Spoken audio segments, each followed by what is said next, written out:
McCraven House, Vicksburg, Mississippi. The house was built around 1797 by Andrew Glass, a highwayman who robbed travelers on the Natchez Trace. Glass used the McCraven house to hide his loot, but his life took a surprising turn, leading the house's first haunting. In 1839, Sheriff Stephen Howard and his pregnant wife Mary Elizabeth moved into the McCraven house. Tragically, Mar Elizabeth died during childbirth in the middle of the room at just 15 years old. I guess teen pregnancy started way back then. It's been reported that you can see her in the house. During the Civil War, the house served as a Confederate field hospital and 11 bodies are buried around the house. After the war, the house changed hands several times. William Murray and his family lived there, and 4 of them eventually died in the home. The spirits of the Murray family have said to linger in the home. Now the house is a restaurant. Would you dine in the McCraven house?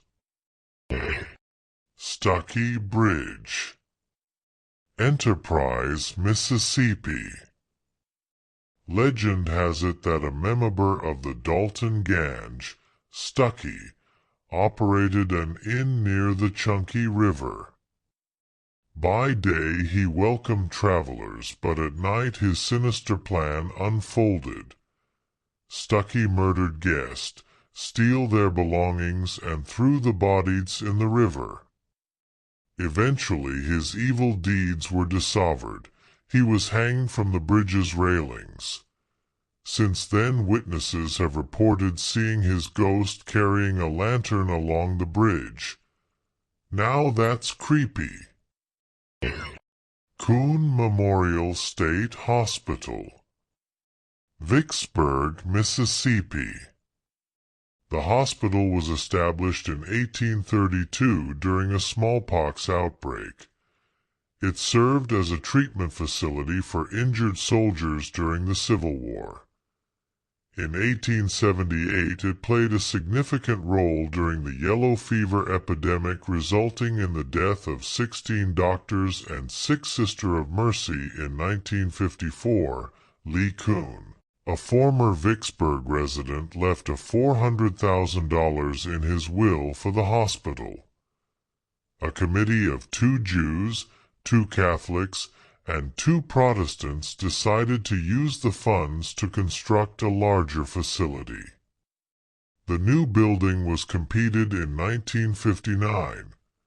After the state hospital closed in 1989, it became a magnet for paranormal investigators.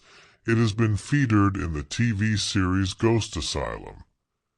Disembodied voice of a little girl saying, "Come play with me," is said to be heard in the hospital. Oh, hell to the nah! In 2015, a team of investigators found a dead woman that had been missing for months inside the hospital. Imagine what she experienced in there. I'm freaked out. Waverly Mansion, West Point, Mississippi. The exact completion of the mansion is unknown, but it was likely finished in 1852. After 50 years of neglect, Mr. and Mrs. Robert Snow purchased Waverly Mansion. In 1962, it was restored and declared a historic landmark in 1973. Many believe that the Waverly Mansion is haunted. The most prominent spirit is of a lit girl known as the Lost Girl. She is often heard crying and calling out for her mother. Legend has it she died of a sickness in the 19th century. Poor baby girl, how sad, all she wants is her mommy. King's Tavern, Natchez, Mississippi. King's Tavern is the oldest building in the Natchez area, dating back to the 1760s. Its brick and wood walls were constructed using beams from scrapped sailing ships and barge boards from flat riverboats. In 1789, Richard King opened a tavern and inn in the building. Legend has it his mistress Madeline worked there. Unfortunately, King's wife discovered the affair and illegally staned Madeline to death. I would have done the same thing if my spouse had an affair. Madeline's spirit is said to haunt the walls of King's Tavern. Fairview Inn, Jackson, Mississippi.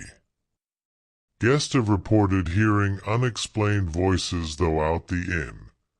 The ghostly whispers seem to echo from another time. Visitors have felt temperature drops and furniture move on its own. A medium once visited the inn and claimed that there is a portal in one of the rooms and it was a gateway for spirits that can move between our world and the afterlife. Employees have received phone calls with no answer on the other end.